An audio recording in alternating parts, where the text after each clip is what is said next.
Let us see the four remaining steps of building a positive attitude from the book You Can Think, written by Shiv Kera from the chapter 2. Step number 5, build high self esteem. What is self esteem? Self esteem is the way we feel about ourselves. When we feel good, the world look nice. Productivity goes up and our relationships are a lot better. The reverse is just as true. What could be the reason? Is it is that there is a direct correlation between our feelings and our behavior. How do you build high self-esteem? If you want to build high self-esteem quickly, one of the fastest ways to do is to do something for those who cannot repay you in cash or kind. A few years ago, I started volunteering my time to teach attitude and self esteem programs to jail inmates. In just a few weeks, I learned more than I had learned in last years. After attending my program for 2 weeks, one of the inmates stopped me and said, Shiv, I am going to be released from the prison in a couple of weeks. I asked him what he had learned through the attitude development program. He thought for a while and then said that he felt good about himself. I said, good does not tell me anything. Tell me specifically what behavior has changed. I believe that learning has not taken place unless behavior change. He told me that since the beginning of the program, he started reading the Bible every day. I then asked him what did reading the Bible do to him. He replied that he now felt comfortable with himself and others, something he hadn't felt before. I said to him, that is nice, but the bottom line is, what are you going to do when you leave jail? He told me that he was going to try to be a contributing member of society. I asked him the same question again and he gave me the same answer. Then I asked him, what are you going to do when you leave jail? Obviously, I was looking for a different answer. At this point, in an angry tone, he said, I am going to be a contributing member of society. I pointed out to him that there was a world of difference in what he said earlier and what he said now. First, he had said that I am going to try to be, and now he said, I am going to be. The difference is the word try. Either we do something or we don't. The word try kept the door open for him to come back to jail. Another inmate who was listening on our conversation asked, Shiv, what do you get paid to do all this? I told him the feeling that I just experienced was worth more than what I could get paid in monetary terms. He then asked, why do you came here? I said, I came here for my own selfish reasons. The feeling that I got upon listening to this man, I came here to get that feeling. When I feel good, my self-esteem goes up. When my self-esteem goes up, I become more productive everywhere. This kind of selfishness is healthy. In a nutshell, what you put into the system, you always get back, and most times it is more than that you can ever pull in. But you don't put it in with the desire to get something back.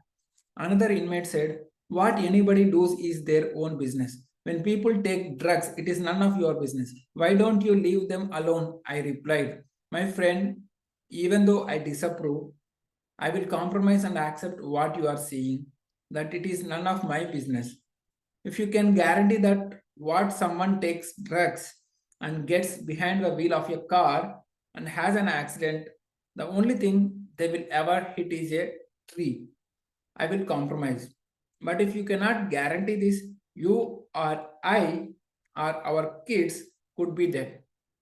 Then you better believe it is my business. I have to get this person off the roads. Whenever we do something positive in life, even if no one is watching, we rise a little bit in our own eyes. Whenever we do something negative, like lying, cheating, stealing, even if no one is watching, we fall down a little bit in our own eyes. That's the magic of self esteem.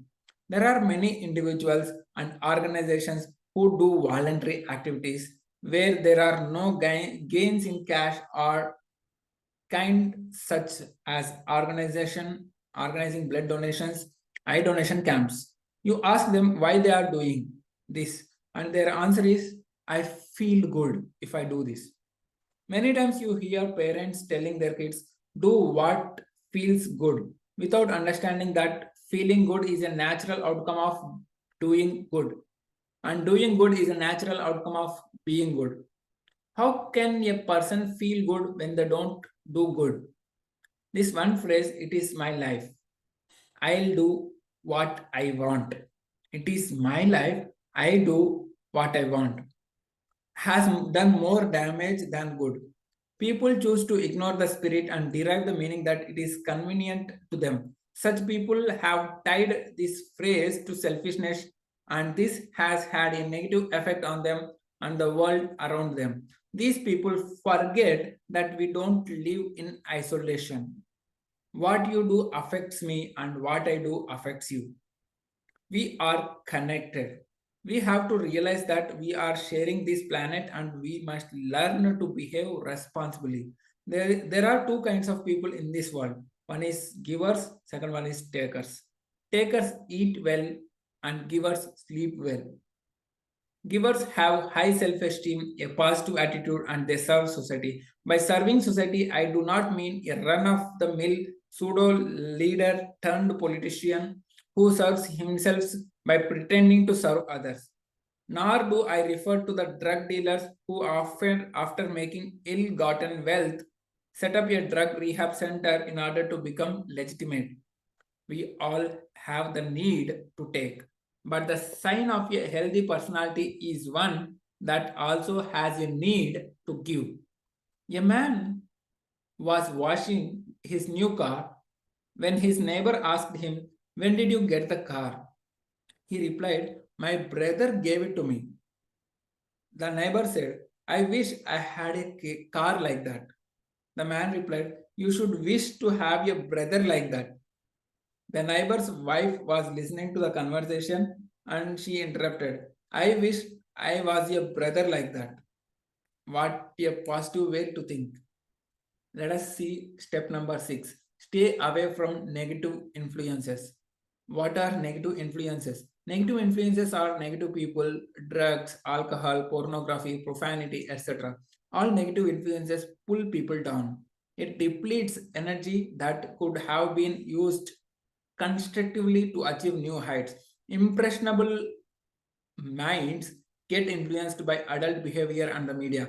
Peer pressure affects not only children and teenagers, it is also prevalent in adults. It shows a lack of self esteem when people do not have the courage to say, no, thank you, and stay away from the negative influences. A person's character is judged not only by the company they keep, but also the company they avoid. If you associate with achievers, you will become one achiever. If you associate with the thinkers, you will become one. If you associate with the givers, you will become one. If you associate with the negative people, you will become one. Remember, association is very important. Whenever people succeed in life, petty people will take cracks at them and try to pull them down. When you refuse to fight petty people, you win. In martial arts, they teach that when someone takes a crack at you, instead of blocking, you should step away. Why? Blocking requires energy. Why not use it more productively? Similarly, in order to fight petty people, you have to come down to their level. That is what they want, because then you become one of them. Don't let negative people drag you down. Smoking, drugs, and alcohol. According to US Surgeon General's report, 90% people become smokers by the age of 18.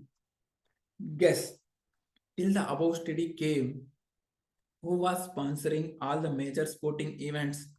Of course, cigarette companies, because they knew their exact target audience and the impressionable age group.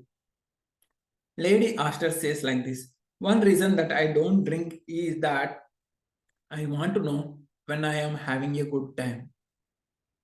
Drinking makes a person lose his inhibitions and give exhibitions. Let us see about alcohol. In my travels, I have noticed that in some countries, drinking every night has become a national pastime. If you don't drink, they look at you if there is something wrong with you. Their motto is it doesn't matter how bad your English is, as long as your scotch is good. If a banker asked them what their liquid assets are, they would bring two bottles of scotch. After a few drinks, inhibition goes down and exhibition goes up. Drinking and smoking are glamorized today. It all starts with the first time. If you ask people why they consume alcohol or take drugs, they will give you a host of reasons, such as to celebrate, to have fun, to forget problems, to relax, to experiment, to impress others. It is cool to drink, to be fashionable, or to mingle, or for business purposes. Research shows that one of the seven casual drinkers become alcoholics.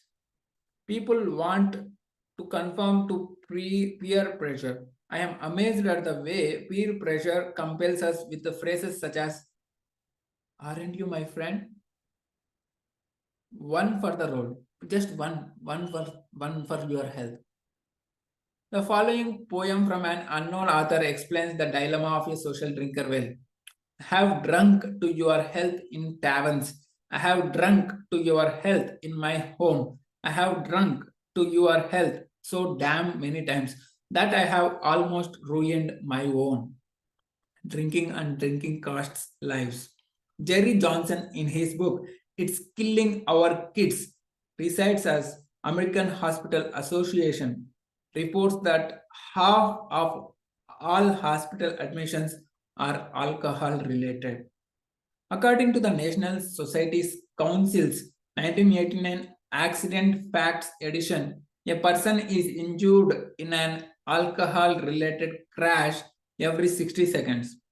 Let us see the another huge problem, which is nothing but pornography. Pornography has only one message, and that is that a woman is only an object of sex to be used and discarded, use and throw. It is nothing short of dehumanizing women and children. As per a research by National Coalition for the Protection of Children and Families, 90% rapists are addicted to pornography. 90% rapists are addicts to pornography. Input determines output. Garbage and obscenity in, garbage and obscenity out. What you put input, it will process and it will generate an output. Even as adults, we are vulnerable. The consequences of pornography are dehumanizes women, victimizes children, destroys marriages, encourages sexual violence, makes fun of ethical and moral values, destroys individuals, families, and communities. As women is raped in the United States every 46 seconds, 86% of rapists admit to regular use of pornography, with 57% admitting imitation of pornography scenes when committing sex crimes, said by Dr. William Marshall in 1988. It is sad to see how low some people will stoop to make a buck by making pornography their business. Negative movies and television programs. Today's kids are learning their attitudes and values more from TV, television, and movies than from any other source. It is estimated that in the United States, by the time a youngster gets out of high school, he was watched more than 20,000 hours of television, witnessed 15,000 murders, and watched 1 lakh alcohol related commercials, ads. Television programming and advertisements convey the message that drinking is fun, smoking is glamorous, and drugs are the in thing. No wonder the crime rate is so high. Soap operas and other television shows, as well as movies, glamorize premarital and extramarital sex. No wonder commitments are lacking in relationships and divorce rates are high. Impressionable viewers set their standards and benchmarks based on what they see and hear in the media. And no matter who we are all impressionable to varying degrees. Let us see profanity. Using profanities shows a lack of vocabulary, self-control, and discipline. Let us see the rock music. The lyrics of some hit songs are obscene. The music we hear and performances we watch influence us. Input determines output. Remember that IPO, input processing output. If you want to build a positive attitude, then associate with the people of high moral character and read books that you lead you to positive thinking. Where you will be 5 years from now will depend on the company you keep, means association you keep, and the books you read. Where are we today is also the result of the same. Let us see the step 7. Learn to like things and that need to be done. Saint Francis of Assisi says like this: start by doing what is necessary, then what is possible, and suddenly you are doing the impossible. Does an athlete always like to go for practice? Probably not, but he does it anyway. Some things need to be done whether we like them or not. For example, mothers caring for their young child. This may not always be fun and may even be painful, but if we learn to like the task, the impossible becomes possible. Let us see the final step of building a positive attitude, which is nothing but start your day with something positive. Read or listen something positive first thing in the morning. After a good night's sleep, we are relaxed and our subconscious is receptive. It sets the tone for the day and puts us in the right frame of mind to make the day a positive day. In order to bring about change, we need to make a conscious effort and be committed to make positive thoughts and behavior parts of our lives. Practice having positive thoughts and behavior daily until they become a habit. William James of Harvard University said, if you are going to change your life, you need to start immediately. If you follow the 8 steps above, you will be a winner. Winner versus losers. Let us see what are the differences between winner and loser.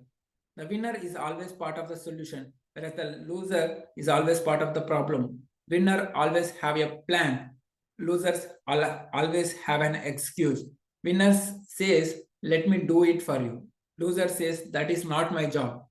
Winner says, yes, sees a solution for every problem. The loser sees a problem for every answer. The winner says, it might be difficult, but it is possible. Whereas the loser says, it may be possible, but it is too difficult.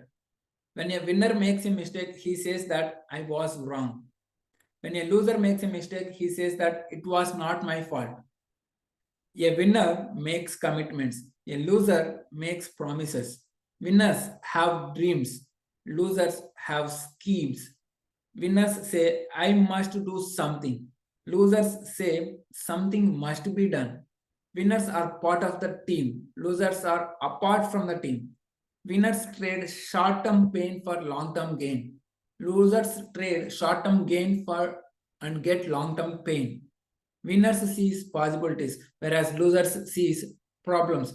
Winners believe in win-win situation, whereas losers believe for them to win, someone has to lose.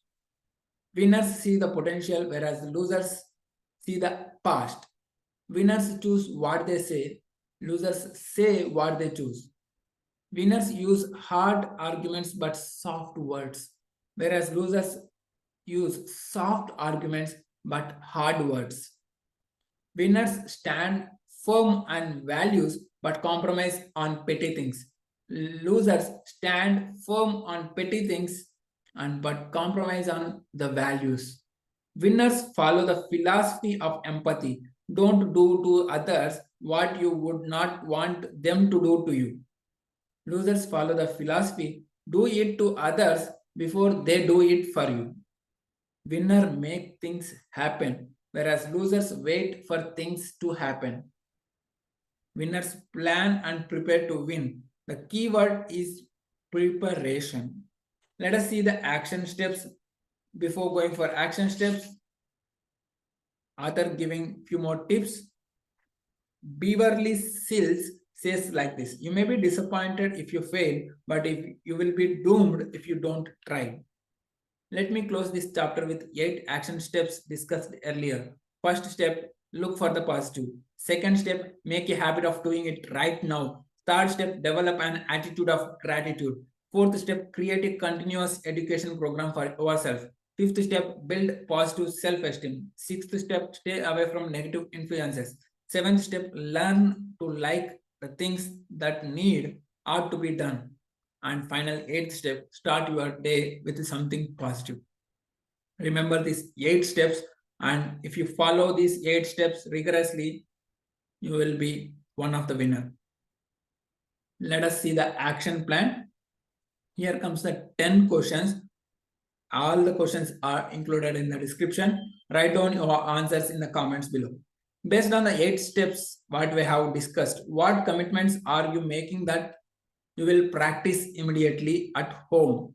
Whatever the steps that you want to practice at home, write down 3 things. And at work, what are the 3 things that you want to commit for? What are the 3 things that you want to commit for socially? Write down 3 answers. Second question, list 3 actions that you commit to take to get an continuous education program. Example, books, listening, watching, positive messages or programs. And here comes the third question, list 3 areas in which you will practice do it now. Either it may be home, work, job, career, business, health, productivity, financial, whatever key area. Write down 3 areas which you do right now. Fourth question, identify 3 blessings that are priceless. Fifth question, list 3 things that you would do to build your self-esteem. Sixth question, identify 3 negative influences you want to stay away from that are pulling you down.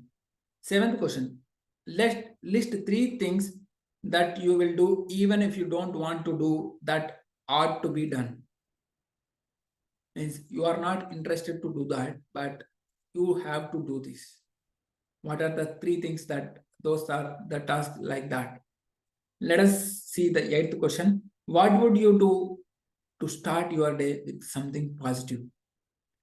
And 9th question, list all 3 benefits you will receive by doing all of the 3 tasks in the morning. And finally, 10th question, establish a timetable and commit yourself to do all of the above. See you in another chapter. Until then, stay connected, keep progressing.